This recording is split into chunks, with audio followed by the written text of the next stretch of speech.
This is reclaimed. I got a piece of trash in there, so I'm getting it out.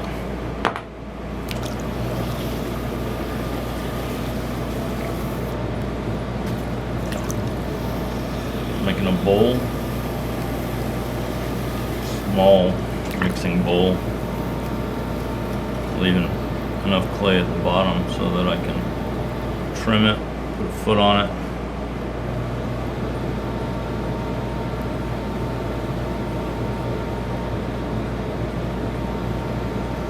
Back and forth.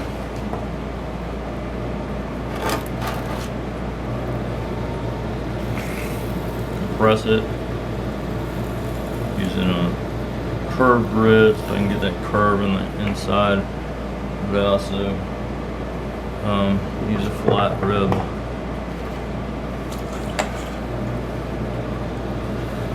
Or the flat bottom ones. This has got a little bit of a rounded edge on it, so I can also use it a little bit here to compress and curve back in there.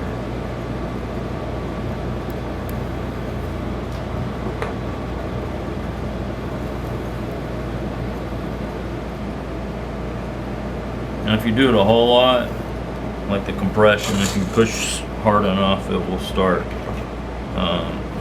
you'll get a wave. So, I've got another piece of trash there. So, I'm gonna go back with the sponge, get that wave out, and then I'll do a really light compression, because I've already done the main compression. I usually throw bowls a lot like a regular cylinder shape, but I don't cone in as much. So what I do is I just start going straight up.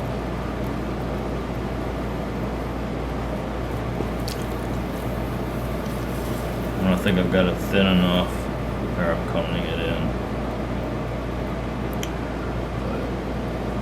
When I think I've got it thin enough, I've got the clay off the bottom enough, then, and larger bowls, and this is not a big, huge bowl, but it is a little bit larger, I will try and make it a little sturdier, in case people do actually use it for mixing or serving in, because you don't want something that's going to break as soon as it gets tapped.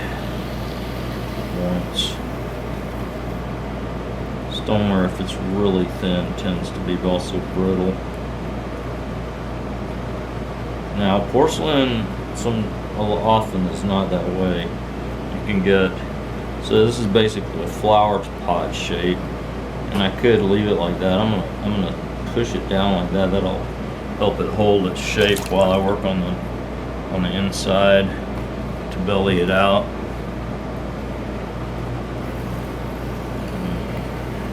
Down to that curve down there and start pushing out.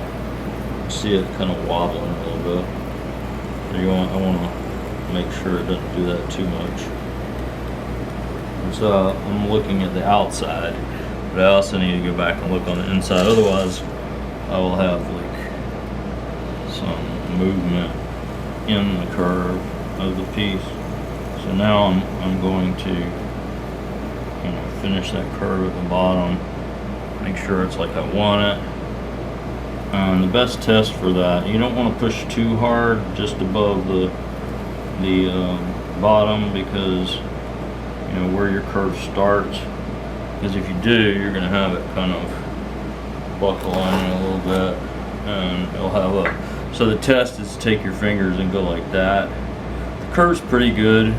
The clay is really soft, so I'm not sure about putting too much pressure on it, but I want to widen it just a little bit more, and also to smooth it out a little bit more. When you're mixing with a spoon, you'll feel the the chattering if you have a lot of lines on the inside of a mixing bowl. So it's not to say you can't do that, but there are things to be said for functionality when you're making functional work. And then if I want to, I can push up like that on that curve, and then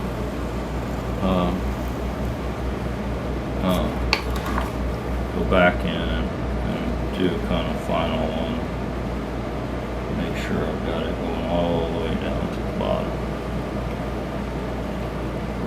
Now I'm gonna finish that fold over, kind of straighten it up maybe a little bit.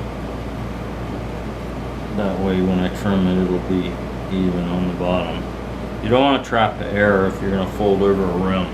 That makes a mixing bowl a lot stronger at the rim, which is one of the places that you need it to be strong. I'll do that one more time.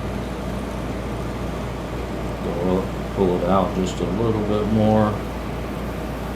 And now I've got to make sure that it is, support it around the rim very, very lightly, and then push slightly. I threw it pretty fast in the beginning, so can't quite get it like perfectly smooth on the inside. So that also could be like where the color plates is still not wedged in. There's a couple of different reclaims here in this piece. And I use a really thin wire for this one that I've braided, but not like a really thick braid. And then you just cut it off. And I can pick them up like this, but you know, I've got them on bats, so why take the chance of it deforming when I'm going to trim it?